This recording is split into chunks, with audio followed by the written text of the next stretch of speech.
Bonjour, je suis le professeur François Hab, chirurgien urologue à Paris.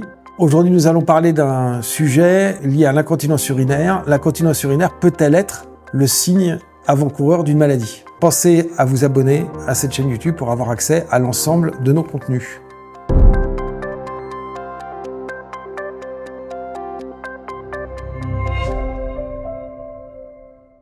Alors c'est une question qu'on nous pose souvent, est-ce que l'incontinence urinaire, ce n'est qu'un problème fonctionnel et de confort et de qualité de vie, ou bien est-ce que l'incontinence urinaire, c'est comme d'autres symptômes, le symptôme avant-coureur d'une éventuelle maladie? Alors pour répondre à cette question, on doit dissocier les deux types d'incontinence urinaire. D'un côté, l'incontinence urinaire aux efforts, j'ai des fuites quand je tousse, quand j'éternue, quand je fais du sport, quand je marche, bref, lié à un effort mécanique. Pour ce type d'incontinence urinaire, l'hypothèse d'une maladie sous-jacente est exceptionnelle, pour ne pas dire rarissime.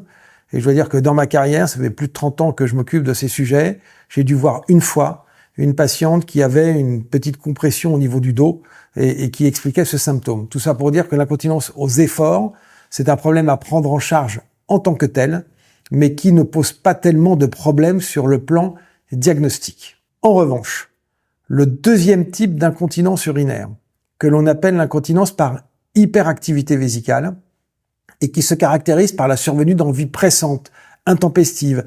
D'un seul coup, on a envie de faire pipi, on ne peut pas se retenir. Il faut aller faire pipi plus souvent que d'habitude pour des petites quantités. Ce type d'incontinence urinaire peut être le signe avant-coureur d'une maladie de la vessie notamment.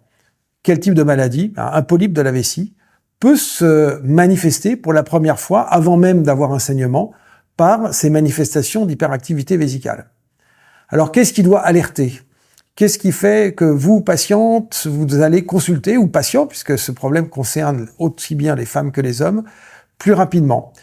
Eh bien, c'est parce que les symptômes se sont installés de manière récente et rapide. Chaque fois qu'une hyperactivité vésicale est apparue depuis quelques semaines, alors qu'auparavant il n'y avait rien, et que les symptômes ont tendance à s'accentuer, il faut rapidement aller consulter pour s'assurer qu'il n'y a pas quelque chose qui provoque cette symptomatologie.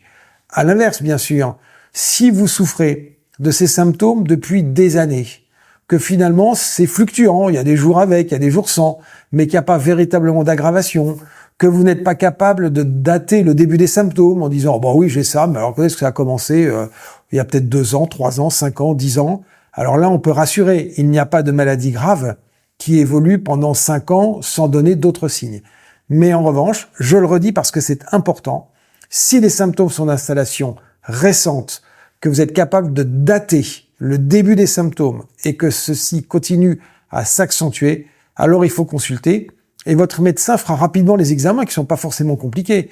Un examen d'urine pour rechercher s'il y a des traces de sang dans les urines, voir s'il n'y a pas une infection, une échographie, éventuellement une cystoscopie, c'est-à-dire regarder dans la vessie avec une petite caméra pour tirer cela au clair et soigner la maladie et ne pas se contenter de vous donner un médicament pour soulager le symptôme.